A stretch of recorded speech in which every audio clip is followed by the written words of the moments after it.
Mesdames et messieurs, bonsoir et bienvenue à cette première émission d'Info 9 de la saison 2012-2013. Alors, il me fait grand plaisir de vous retrouver disons que, pour une 26e année à cette antenne. Donc, je vous souhaite une très, très bonne saison à la télé communautaire pour Info 9, saison 2012-2013. Il y a 100 ans, un drame horrible se produisait dans la nuit du 14 au 15 avril 1912. Un bateau que l'on disait à toute épreuve a heurté un iceberg dans l'Atlantique Nord, entraînant avec lui 1503 victimes. Il était 2h20 dans la nuit du 14 au 15 avril et il y a aujourd'hui 100 ans. Je reçois un passionné de cette malheureuse histoire, de cette triste histoire. Alors, de Palmarol, M. Richard Lacombe. Monsieur Lacombe, bonsoir. Bonsoir, M. Lacasse. Très heureux que vous ayez accepté cette invitation, M. Lacombe.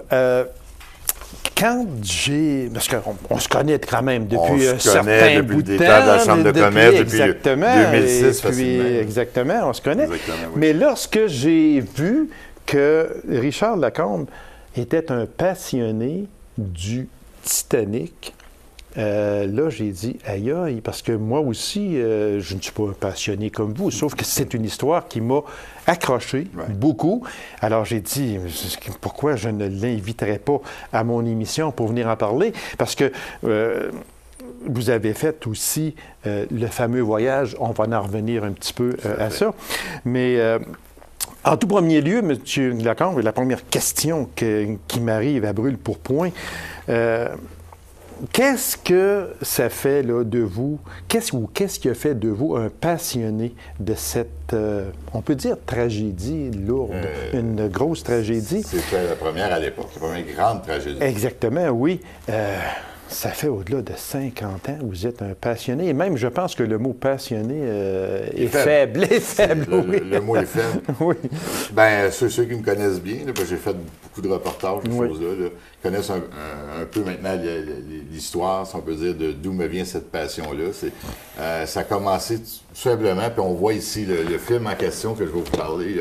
Oui, exactement, oui. C'est le film Titanic qui a été produit en 1953. Avec ceux qui sont de mon âge vont reconnaître Barbara Stanwyck. Oui. Et puis, j'ai 6 ans, environ 5 ou 6 ans. Donc, on parle environ des années 60, 61.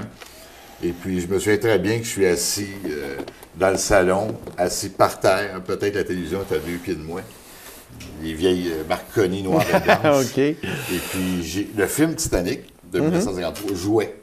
Et quand on a 5 ans, quand on a 6 ans, ce qu'on voit à la télévision, on s'imagine que c'est vrai. C'est des vraies images. C'était un film, c'était pas des vraies images. C'était une vraie histoire, oui, mais c'était pas des vraies images, c'est évident.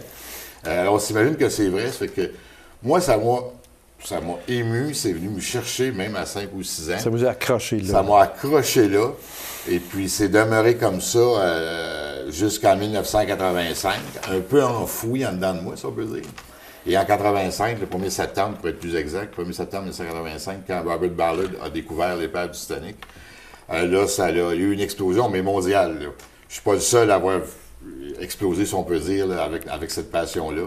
Il y a une passion qui s'est développée à travers le monde, des collectionneurs, Ah oui, ça fait le tour du monde. Ça a fait le tour du monde. Et puis moi, depuis 1985, que je collectionne, que j'ai entrepris de collectionner. Puis avec Internet, aujourd'hui, c'est tellement facile d'aller sur le web et puis de retrouver des photos, des films, oui, ce que j'y suis allé, justement. Il y en a tellement, mais tellement. Moi, j'ai répertorié à un moment donné, il y avait au-delà de 12 000 sites.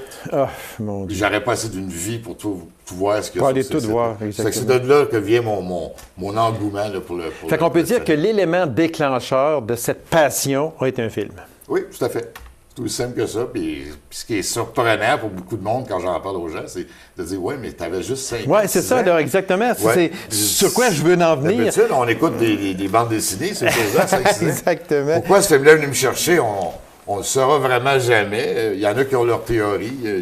un médium qui est copain avec mon frère disait possiblement dans une autre vie, tu aurais probablement été sur le bateau, mais bon, je suis sceptique, et puis comme disait le capitaine Bonhomme, sceptiques seront confondus. Ouais, je vais m'en tenir à ma passion. Disons qu'on n'embarquera pas. On n'embarquera pas là-dedans. On n'embarquera pas là-dedans parce que je pense qu'on a à peu près la même opinion de ça. On ne pourra jamais le prouver de toute façon. Exactement. Fait que, donc, votre passion, dès l'âge de 5 ans, ça vous a accroché.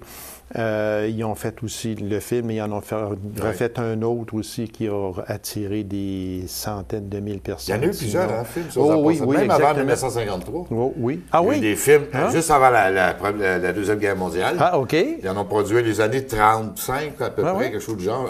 Ça veut dire une vingtaine d'années après que le bateau eut coulé environ. Il y a eu plusieurs films qui ont été produits, dont un, je me souviens, j'ai réussi à le voir, c'est de la propagande allemande. Où qu'en 1935, déjà, Hitler était en place, préparait son plan pour la Deuxième Guerre mondiale. La Deuxième Guerre mondiale, c'est ça, oui. Et ils avaient produit un film, tu savais, où ils ridiculisaient les Américains, ils ridiculisaient les Britanniques. Et dans le film, on voit, littéralement, c'est de la propagande allemande. Okay. Pour démontrer que les gens n'étaient pas si compétents que ça en Angleterre. Là.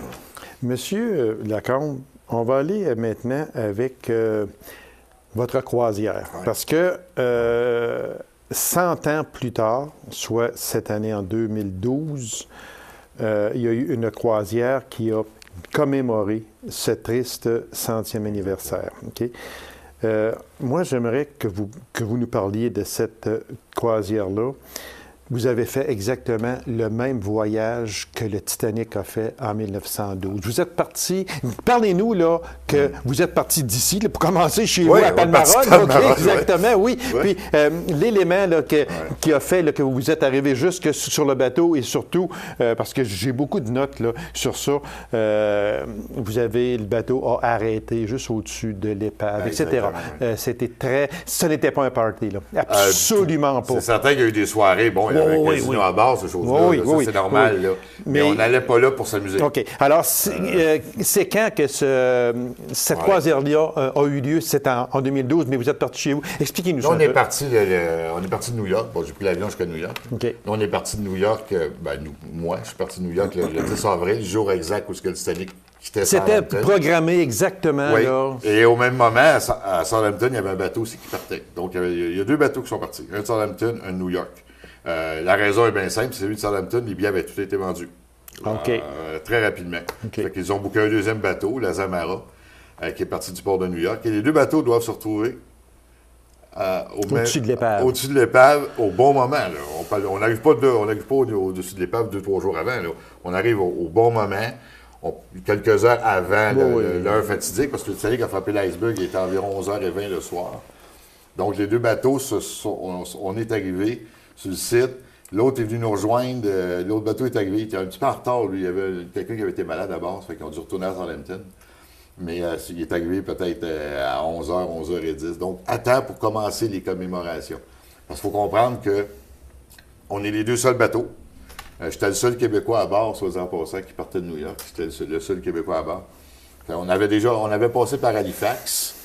2 jours après le départ, on avait arrêté à Halifax pour aller visiter les cimetières. Parce que il faut comprendre que les corps, majoritairement, ont été ramenés à Halifax parce que c'était le plus proche, exactement. C'était le plus près comme tel. Oui. Et puis après ça, on a pris la direction de la grand-mère et puis on est arrivé le 14 avril sur le site. Et à 11h20 le soir, le Titanic frappait l'iceberg. Donc l'autre bateau de Southampton est arrivé à 11h le soir. Là. On l'a vu arriver dans la noirceur totale. On avait d'ailleurs la même température qu'il y avait en 1912. Ciel étoilé, absence de lune. Aucune lune. Donc, l'absence de lune fait que c'est la noirceur totale sur l'océan. Et on était exactement à longitude, latitude exacte où le Titanic, l'épave gît. Donc, les deux bateaux, on était là, environ 1000 pieds de distance, question de sécurité, comme tel. Et là, on a vécu, en tout cas, pour moi, c'était l'apothéose. C'est pas la fin, parce qu'il n'y aura jamais de fin à tout ça, mais c'est le déroulement normal là, de ma passion, c'est d'assister au service religieux, première des choses. Parce qu'on a eu droit à un service religieux avec un révérend à bord, où les noms des 1503 victimes, d'ailleurs, vous aviez le bon nombre. Le nom des 1503 victimes a défilé sur un écran géant sur le bateau. Ça devait être émotionnel. Ah, j'ai tout filmé, soit en passant, son et audio et vidéo, j'ai tout ça à la maison. C'était, j'en parle, puis j'ai encore de l'émotion, mais c'était un moment empreint d'émotion. Essayons de se mettre dans ma peau, si les gens sont capables de le faire. C'est-à-dire qu'à 11h20, le Titanic fait l'iceberg. Les passagers du bateau, le capitaine avait demandé à ce que tout le monde soit sur le pont. Comme tel, il y avait 3 ponts extérieurs, donc il n'y avait pas de problème pour que tout le monde soit sur le pont en même temps. Et il a fait entendre la sirène du bateau. On a gardé 2 minutes de silence. Un silence de mort. Et c'est un silence qui nous permet aussi de prendre conscience. Bon, on est tous sur le bord, là, quelque part, à côté, à regarder un peu l'eau. Et tout ce qu'on voit, on voit 3 pieds d'eau environ. Le bateau est arrêté, soit en passant. Complètement arrêté. On voit peut-être 3 pieds. Après ça, c'est la noirceur, le noir total. Comme si on descendait à Ménhorizon. Puis qu'on faisait le test du noir en fermant la petite lumière. C'est la noirceur totale. C'est pareil. Et là, on comprend mieux pourquoi autant de gens sont restés sur le bateau. Parce qu'il y a 1200 corps qui ont sombré avec le bateau, soit en passant. Il y en a 1200 au fond de l'océan qui ont sombré. Il y a beaucoup de gens qui ont refusé de sauter, qui sont restés sur le bateau, parce que moi-même, je n'aurais pas sauté là-dedans. OK. Il fait 0 degré. L'eau était à je ne sais pas à combien à ce moment-là. L'eau est glaciale. Il n'y a pas d'iceberg. Mais juste de voir cette noirceur, ça fait peur. C'était peurant. C'était peurant. On était assez haut. Moi, j'étais sur le pont numéro 9. C'était assez haut. Je regarde en bas et je ne sauterais pas. Moi, je coule avec le bateau. Donc, on comprend mieux pourquoi les gens ont demeuré sur le bateau. Suite à ça, après ça, on est rentré à l'intérieur où là, il y a eu une cérémonie religieuse. Là, avec un révérend, avec une joueuse de harpe. C'était émouvant. On entendait voler une mouche, littéralement. Et le summum de toute la cérémonie comme telle, c'est qu'à 2h20 du matin, ça, c'est exactement l'heure où le Titanic a sombré définitivement au fond de l'océan. On avait un orchestre à bord. Et l'orchestre a joué, évidemment, Plus près de toi, mon Dieu. Que j'ai le plaisir de l'avoir à la maison. Et là, c'était... Pour vous dire comment l'atmosphère n'est pas au party, à la fin de la chanson, à la fin que l'orchestre a joué Plus près de toi, mon Dieu, il n'y a personne qui a applaudi. C'était un silence de mort. On n'applaudissait pas. On était recueillis, on était replongés en 1912. Les gens étaient habillés. Vous étiez en 1912. On était en 1912. C'est une machine à voyager dans le temps, ce voyage. Oui, exactement. Beaucoup de gens étaient habillés d'époque. Oui. On a mangé, le soir du 14 avril, on a mangé dans la même ordre les mêmes choses que les gens ont mangé sur le bateau de Titanic le 14 avril 1912. On a le même menu dans la même ordre. On est revenu dans le temps. Oui, sûrement. Parlez-moi de Johan Randall. Oh oui, Johan. Johan. J'ai mis sa carte d'affaires parce que je ne voulais pas l'oublier. Bien, petite histoire courte, parce que ça, c'est probablement le plus beau souvenir que je ramène. C'est ce qu'il y a dans mon cœur. C'est gravé dans mon cœur à jamais. Il y a une famille Kink, monsieur et madame Kink, qui venaient de Zurich, en Suisse, qui étaient sur le Titanic, avec leur petite fille Louise. Louise avait 4 ans à l'époque. Et ils ont survécu. Et Louise King, la petite fille de 4 ans, elle a survécu avec sa mère. Ils les ont mis dans les embarcations parce que c'était les femmes et les enfants d'abord. Oui, exactement. Et le monsieur, lui, ils l'ont pas mis dans l'embarcation. Quand l'embarcation a commencé à descendre, il a profité du fait que personne ne regardait, il a sauté dans l'embarcation. Donc, cette famille-là a survécu. Ils sont venus aux États-Unis. Louise King, la petite fille de 4 ans, elle a grandi, elle s'est mariée, évidemment. Et elle a eu une fille qui s'appelle Joan Randall. Et j'ai eu le plaisir, le bonheur, je peux pas le décrire, de rencontrer Mme Randall à bord du bateau. Elle m'a accordé une entrevue. J'avais installé ma caméra avec l'audio. Ah, oui. Oui. Elle m'a accordé une entrevue. Et puis, c'était, mon Dieu, l'émotion, ça n'a pas pris de temps, ça m'a gagné. Oui, c'est Elle m'a accordé une entrevue qui m'a raconté comment, justement, son grand-père avait survécu en sautant dans l'embarcation. Comment les parents ont survécu aussi au drame. Hein. Quand on revient, le drame continue. Hein. C'est sûr. Les gens, comment ils ont survécu. Bon, il y a eu une séparation. Son grand-père s'est séparé de sa grand-mère. Et puis, comment sa mère a survécu à tout ça avec les années. Et puis, C'est le plus beau souvenir que je ramène de cette croisière-là. Et aujourd'hui, on communique ensemble. C'est son adresse courriel. C'est resté une amie. J'ai envoyé une photo de mes enfants, ce genre de choses-là. Okay. C'est devenu une amie, une connaissance. Une connaissance. Une connaissance, je ne voudrais pas une personne avec qui il fait bon se retremper. C'est mon lien. C'est mon lien. Moi, actuellement, c'est mon lien avec le Titanic. Exactement. Cette fille-là dit, bon, sa mère était sur le bateau, c'est mon lien, comme tel. Quand l'épave a été retrouvée en 1985, qu'est-ce que ça vous a fait? Ben, je pense que c'est un peu comme tout le monde à travers le monde. Ben, sa curiosité, hein. Qu'est-ce qu'ils vont monter? Est-ce qu'on peut remonter le bateau? À ce moment-là, ils ne savaient pas encore qu'il était brisé en deux. C'est quand ils l'ont retrouvé. C'est quand ils l'ont retrouvé qu'il était brisé en deux. Parce qu'il y avait des projets de le remonter.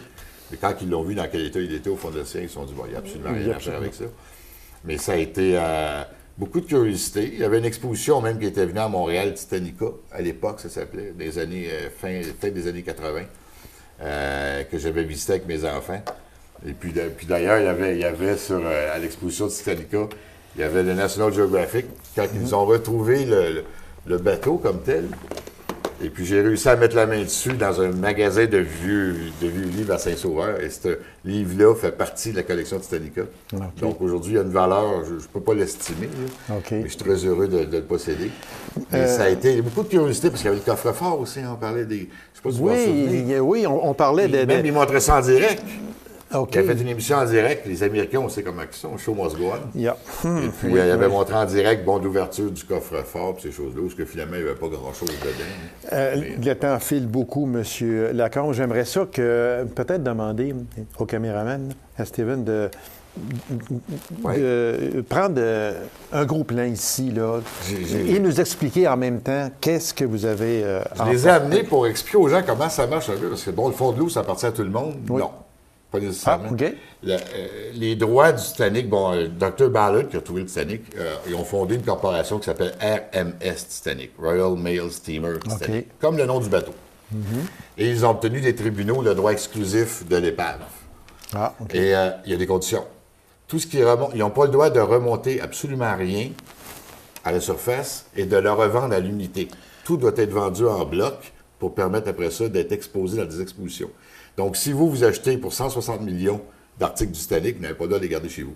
Vous devez les exposer à travers le monde. Ah, OK, C'est un ordre de la Cour. Oh, OK. La seule chose qu'ils ont droit de remonter et de vendre, ce sont des pièces, des morceaux de charbon qui étaient sur le Titanic. Ah. J'en ai acheté une. D'ailleurs, les gens peuvent aller sur RMS Titanic et en faire l'acquisition. OK. J'ai acheté cette pièce-là. C'est un morceau de charbon parce que le bateau fonctionnait au charbon. Oui, exactement. Qui était sur le Titanic. Puis on va ça, ils ont le droit de... Ici, là. Voilà, ici, La pièce noire, ça, c'était sur le Titanic. Exactement. Alors, ça, c'est une pièce authentique qui était sur... On a le certificat tout d'authentification. OK, vous avez... Oui, on voit ça ici, là. Qui était sur le Titanic. OK. Maintenant, quand ils remontent un morceau de 5 ou 10 livres, bien évidemment, ils en font des milliers. Oui, c'est sûr. Donc, ça, ils ont le droit. Ils n'ont pas de rien d'autre. Donc, la vaisselle, vous voyez, c'est des reproductions que la RMS Titanic a fait faire. Mais ce n'est pas des originaux parce qu'on ne peut pas avoir des originaux. Les originaux sont exposés dans des musées. Dans des musées, c'est acquis par des collectionneurs, mais qui déboursent pour un lot total. Le dernier lot a été vendu au mois d'avril, 160 millions de dollars. Eh, mon Dieu. Et c'est de la vaisselle de la première classe là, que j'achète de la RMS Titanic. C'est la reproduction exacte. Porcelaine de Chine, RMS Titanic, que ça provient. Vous avez des livres aussi, là, ici. Celui-là, c'est un des premiers livres qui a été édité sur la tragédie du Titanic, qui a été édité en 1912, année du désastre, année de la tragédie. Donc, c'est un des premiers livres que j'ai réussi à me procurer sur eBay dans un encan. C'est le premier livre qui a été édité. Un des premiers, mais on sait que c'est en 1912. L'année à l'intérieur, c'est de 1912. OK. Donc, c'est très vieux. Et puis, vous en avez un autre aussi. Il y en a un que je suis fier d'amener pour une raison. Ici. C'est un livre qui a été produit pour les deux bateaux, pour la commémoration. C'est le livre commémoratif du centenaire, comme tel. Et ce qui était... Bon, à l'intérieur, évidemment, on a les signatures même on a fait signer les autographes aux différents les capitaines des bateaux, puis ces choses-là. Okay. Mais ce qui est original, c'est qu'à la fin du livre, ils ont publié la liste de tous les passagers. Ah oui. Pas les passagers de 1912, les passagers de 2012. Exactement, et ce qui est le fun, c'est que mon nom se retrouve dedans. Et c'est un livre, bon, qui va survivre à l'histoire. Et puis, que mes petits-enfants, mes enfants vont pouvoir lire et puis conserver. C'est sûr que c'est une... On peut appeler ça une fortune inestimable pour vous. Ouais. Mais c'est sûr qu'un jour, vous ne départirez pas de ça. Jamais, jamais, jamais. Ça va aller à vos enfants. Ça va aller... S'il y a de la relève. Okay. Ma fille de 10 ans à Rouyn-Noranda, passionnée de Titanic, elle a fait une présentation même à son école. Et elle aimerait avoir mes choses. Ça les veut à mon décès, mais si personne d'autre les veut, elle les aura. Mais j'ai pris l'engagement, même avec Mme Randall, j'ai pris l'engagement, j'ai écouté, je dis, moi, quand je vais revenir en Abitibi, je vais travailler à ce que personne n'oublie jamais. Parce que, bon, c'est une tragédie, il y a eu un film, tout ça, mais à l'extérieur de ça, il y a 2200 personnes sur Titanic. Bon, il y en a 1500 qui sont décédés, on le sait. Mais c'est 2200 histoires différentes. Oui. Il y a eu des actes de bravoure, les gens n'ont pas idée. Ah, sûrement. Le père qui disait à sa femme, embarque dans le canot avec les enfants, je vais vous rejoindre, inquiétez-vous pas. Le gars savait très bien qu'il ne les rejoindrait jamais. Il savait très bien. Il n'a pas laissé voir son inquiétude. Il a accepté de laisser partir sa famille, et lui, sachant très bien qu'il il les reverra plus, c'est sûr. Des actes de bravoure. Mais vous avez une réplique exacte du bateau, Titanic. Oui, qui se réplique exacte. Que j'ai fabriqué. Que vous avez oui, qui mesure 3 pieds et demi de long à peu près. Là. Beaucoup de gens, on peut le voir dans les journaux, ces choses-là. Là. Oui. Je ne peux pas en transporter parce que j'ai pas. C'est très fragile comme tel. Oui, exactement. Ça m'a pris 2 ans à bâtir. Puis, je suis collectionneur aussi de bateaux de croisière. Ça fait que je suis en train de faire le France. Ah, okay. J'ai fait le Queen Mary 2, ces choses-là. Pièce de monnaie? Oui, bien, j'ai acheté évidemment la collection Souvenirs de Post Canada qui a sorti. Là. Celle-là, je ne l'ai pas amenée, là. Mais la collection complète comme telle. Quand on est collectionneur de Titanic, sur le bateau, il y avait des conférenciers. Okay. Et beaucoup de ces conférenciers-là sont des collectionneurs. Il y en a un, entre autres, il y a actuellement, en coupure de journaux et en livre, 14 000 articles différents. Un méchant collectionneur. Dont l'orange du Titanic. Je ne sais pas si les gens connaissent l'histoire de l'orange du Titanic. C'est qu'il y avait un marin qui a embarqué dans une embarcation, et lui, il s'est bien douté qu'il n'y aurait pas de bouffe dans les canots. Il s'est amené une orange. Okay. Il l'a pas mangé. Et quand il est revenu chez eux, après le naufrage, bon, il a survécu, il est rentré chez eux. Sa femme a décidé de garder tous ses vêtements, et tout ce qu'il avait, dont l'orange dans sa poche. Et la fameuse orange a été achetée par un collectionneur. Il y a plusieurs années de ça. Et ce collectionneur-là est à bord du bateau. Il nous a montré l'orange. On s'est tous fait photographier avec la fameuse orange du Titanic, aujourd'hui qui est rendue dure et très noire et dure. On la mangera pas, comme tel. Exactement. Le 31 juillet dernier, il a paru sur le Journal de Montréal, Titanic, 70 000 pour un menu d'origine. Oui. Fait que c'est quand même... Il y a des pièces qui sont vendues individuellement. Je disais tantôt, c'est vendu en bloc. Oui, sauf il y en a quelques-unes. Tout ce qui a flotté sur l'eau. OK. Tout ce qui a flotté sur l'eau. Tout ce que les gens avaient dans les poches, ces choses-là, ça n'appartient pas à la RMS. Ça appartient aux gens qui les ont pris. Ça. Fait que ça, Capitaine Pouliot, dans le bas du fleuve, tout le monde connaît peut-être le capitaine Pouliot, qui est le petit-fils de M. Pouliot, qui était sur le site récupérer des corps. Okay. Et le monsieur a récupéré une bouée de sauvetage Titanic. Ah. Et le monsieur, il l'a chez eux, à Rimouski. Il l'a chez eux. Très vitement, vous parlez de bêtises humaines. Oui, oui. Ah, ben c'est de l'arrogance. Il y avait le nombre de chaloupes, par exemple. Écoutez, le bateau, il n'est pas coulable. Pourquoi qu'on mettrait des chaloupes pour tout le monde? Les chaloupes, sur le Titanic, soit-en passant, ils avaient plus de chaloupes que la norme. Il y avait une norme que le gouvernement dictait. Les Titanic, ils doivent en mettre plus, mais pas assez pour tout le monde. Mais il disait que les chaloupes, c'était pas pour le Titanic. Les chaloupes qu'il y avait à bord, c'était au cas que si, pendant une croisière, il devait aider un autre bateau. Un autre bateau. Mais pas pour le Titanic, parce que lui, il coule pas. Et cette arrogance-là a eu du bon quelque part, c'est que depuis 1912, il y a 3 réglementations maritimes qui existent, qui ont été modifiées à cause du naufrage Titanic. La première, c'est que les embarcations, il doit en avoir suffisamment pour tout le monde, incluant l'équipage. Oui. Deuxièmement, il y a une patrouille des glaces qui existe depuis ce temps-là. Et troisièmement, l'opérateur des communications, là, à la radio, 24 heures sur 24, son poste doit être ouvert. Ah, okay. Tu vas plus toucher à 11 heures le soir. Fait qu'il y a des choses qui ont changé à cause du naufrage. Monsieur Lacombe, merci infiniment. C'est passionnant, c'est très intéressant.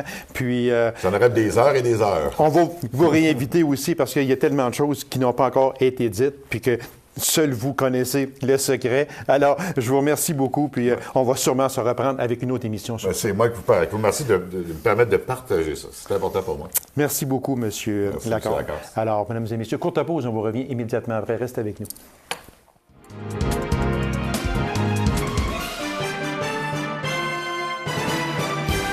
Qu'est-ce que le regroupement proche aidant d'Abitibi-Ouest? Alors, pour nous en parler, je reçois Mme Liliane Thibodeau. Mme Thibodeau, bonsoir. Bonsoir. Merci d'avoir accepté cette invitation, Mme Ça me fait plaisir, Thibodeau. monsieur. C'est quoi que le regroupement des proches aidants? Ça fait quoi, ce regroupement-là? Le regroupement des proches aidants, en fin de compte, est là pour recevoir toutes les personnes qui prennent soin d'un proche qui est en perte d'autonomie ou qui a des problèmes physiques, cognitifs ou peu importe de quel genre. Alors, ça veut dire que ce regroupement-là, il vient en aide à ce genre de personnes-là parce que c'est quand même, il ne faut pas avoir peur des mots, c'est quand même lourd de prendre soin d'une personne qui a une incapacité, peu importe l'incapacité. C'est sûr que c'est très lourd et c'est pour ça qu'on est là pour aider ces gens-là. En fin de compte, c'est pour leur apporter des moyens de pouvoir s'informer OK. et de prendre soin d'eux aussi à travers ça. C'est très important. Oui, exactement, parce que dans les mobilités réduites, il y a toutes sortes de mobilités réduites. Absolument. Puis, quand on est à mobilité réduite, qu'on a de la misère à se servir de nos deux mains, là, ça devient certainement une problématique et ça prend de l'aide. Alors, ce sont ces personnes-là qui viennent au secours de ce genre de Il ne faut pas oublier non plus les personnes Alzheimer qui sont quand même des cas assez lourds, je veux dire, à force que la maladie évolue. Exactement, c'est ça. Et il y en a beaucoup. Hein. Oui, beaucoup plus qu'on pense. Oui, beaucoup plus qu'on pense.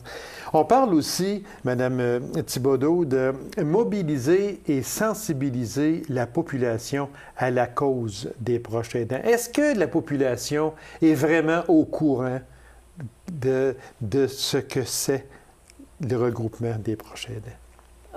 Ça commence à être connu un peu, mais disons qu'on a encore beaucoup de publicité à faire. On est jeune comme organisme. On a seulement 2 ans présentement. Bien, c'est ça, exactement. Fait qu'avant que tous les gens connaissent, ça prend quand même un peu de temps. Parce qu'on entend, bien, je dis malheureusement, je ne devrais peut-être pas dire malheureusement, parce que vous n'êtes pas assez connu encore, parce que vous débutez. C'est pour ça qu'on veut vous faire connaître là, à la population. Gentil. Et puis, mais c'est pour ça que souvent, on peut entendre dire « Ah, je ne savais pas que je pouvais avoir de l'aide, moi, pour prendre soin d'un proche, d'une personne qui est atteinte d'une incapacité. » Alors, c'est là que vous entrez en ligne de compte. On peut vous rejoindre à quel endroit, à quel numéro on peut vous rejoindre pour avoir de l'aide? Nous sommes rejoignables au 819-333-5777, OK. au 237 principal à la Sarre. À la Sarre. Alors, s'il y a des personnes qui veulent avoir de l'aide, des conseils, des renseignements, peu importe, peuvent communiquer avec vous au 333-5777. Oui. Absolument. Et nous, si on n'a pas l'information adéquate, on peut quand même envoyer ces personnes-là vers le réseau de la santé ou vers les endroits appropriés pour qu'ils puissent avoir vraiment l'aide qu'ils ont besoin. Il reste à peine 2 minutes, Mme Thibodeau. Il y a des ateliers, parce que je veux garder 30 secondes pour parler d'un officier de la Sûreté du Québec qui va faire un marathon. Alors, si on parlait juste littéralement... Oui, alors nos ateliers vont se faire sur 6 semaines, entre le 16 octobre et le 20 novembre. Okay. Ce sera Mme Lise Bégin, travailleuse sociale, qui va animer les rencontres. Okay. Et ça traite sur des sujets style psychologie du vieillissement, la culpabilité, les limites personnelles en tant que proche aidant. Oui. Puis être capable de dire non quand on n'est plus capable et puis gérer son stress. Savoir se faire plaisir, ce qui veut dire, comme je disais tout à l'heure, prendre soin de soi aussi, c'est très important si on veut continuer à être capable d'aider. Exactement, ça aussi, c'est très important. Et surtout, savoir dire non. Quand on n'est plus capable, on n'est plus capable. Il reste à peine 1 minute. Il y a un policier de la Sûreté du Québec qui va faire un marathon très spécial. Oui, alors le 25 septembre, M. Mario Alain de la Sûreté du Québec de la Sarre va courir le marathon de Montréal et il est déjà en levée de fonds depuis quand même quelques mois. Alors, les gens qui seraient intéressés à l'appuyer là-dedans, bien, vous avez notre adresse, notre numéro de téléphone. Vous pouvez envoyer vos dons pour supporter M. Alain dans sa cause. Alors, Mme Thibodeau, merci infiniment. Et aux personnes qui ont besoin d'aide, qui ont besoin de renseignements supplémentaires, au 333-5777, Mme Thibodeau. Merci beaucoup, Madame. Merci beaucoup, monsieur. C'est moi qui vous remercie. Alors, Mesdames et Messieurs, merci d'avoir été là. On se donne rendez-vous à une prochaine émission d'Info 9. Au revoir.